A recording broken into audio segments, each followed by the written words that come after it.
So Taylor Swift did an interview not too long ago in which she brings up her songwriting, and she specifically mentions a line from her song Father Figure off of her newest album.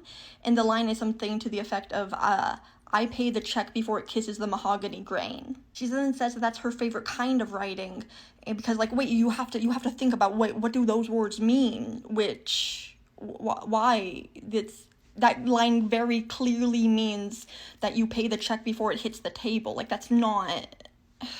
But it is ironic to me that that's one of her favorite lines, because to me that line is so indicative of her weaknesses as a songwriter. That line is from the song Father Figure, which is about Taylor being in a place in authority as compared to somebody coming up, or her protege. So on the basis of that alone, the line is already pretty weak, because saying that you pay a check before it hits the table, money doesn't immediately indicate authority. So you could have already done something better just on that, but let's go forward. But Taylor's saying that she pays the check before it kisses the mahogany grain. And this is really something that I think all writers should keep in mind, and that's that synonyms do not exist.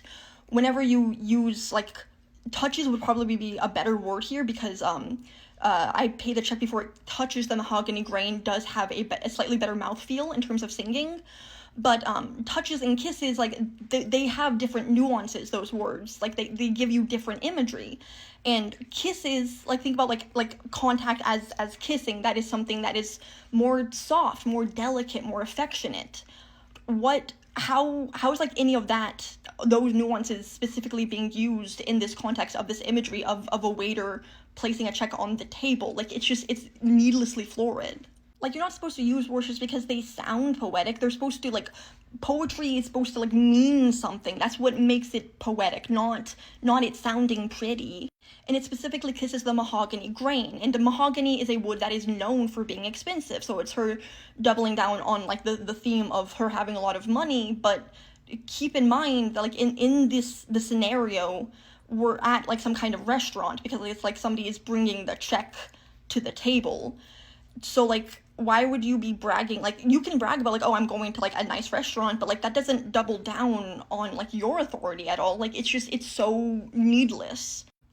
And you would think that Taylor would know at least a thing or two about mahogany, given that it is a kind of tone wood, which means that it is a kind of wood that is good for making stringed instruments, such as guitars. Also, before we go too deep into mahogany, I do want to point out that the rest of the verse has nothing to do with this restaurant scene. So this line, it really is a throwaway line, and I don't it's not accomplishing what you want it to accomplish. You're just saying that you have enough money to pay the bill at a restaurant, which that doesn't lend you any kind of authority. But back to mahogany and why it's expensive.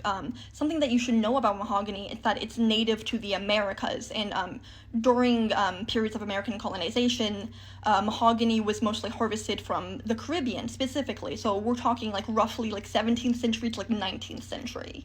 17th to 19th century Caribbeans. You know what else is going on during that time? Slavery. Mahogany wood has a really strong association with slavery.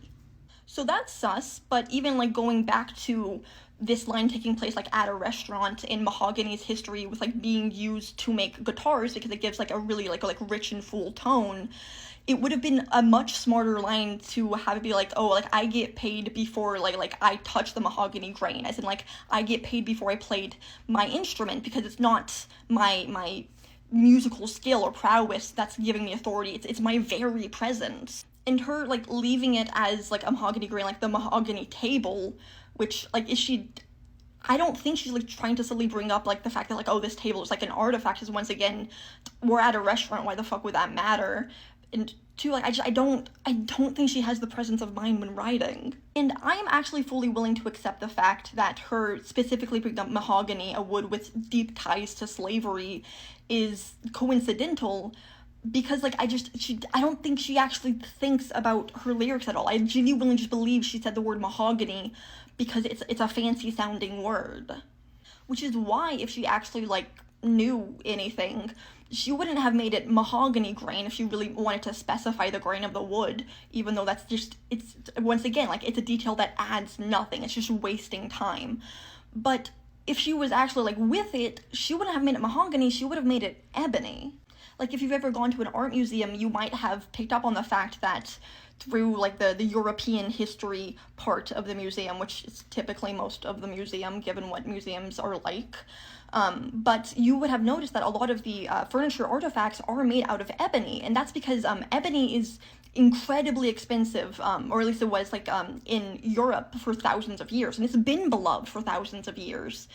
Because ebony is mostly native to South Asia, and so of course, while you do have that association with colonization, it's been loved for like a lot longer than the Europe's colonization of South Asia. Also, along with that, ebony cracks easily, so like not only is it like expensive to have to import it, you also like have to have like expert craftsmen like working on it. And you might be saying, oh, well, maybe she went with mahogany because it has that association with musical instruments, but ebony has a longer history in association with musical instruments. Like, it's used for the keys of like the harpsichord and organs. It was used for the fretboards of like violins, and like cellos and like stringed instruments. It was used for the body of like clarinets and oboes. Like, it has like a super long history with music. And you even, at this point, you might be saying, well, maybe she wanted something specifically for guitar, but ebony has like a really strong history of being made into plectrums. And what are plectrums, you ask? Guitar picks. And now we have to go back to the song meaning, like the song Father Figure. It's about her authority. It would make a lot more sense to reference a kind of wood that is used for the pick, what you like use to actually strum an instrument and get sound, rather than the body, because that lends itself to the authority. Like that is the authority part of the instrument, so to speak, even though it's not technically like part of the guitar, and like finger picking is a whole thing, but like you get the point. And on top of that, because ebony was so expensive and it's really only used for like really rich people's furniture and instruments, it was also used a lot for like religious iconography.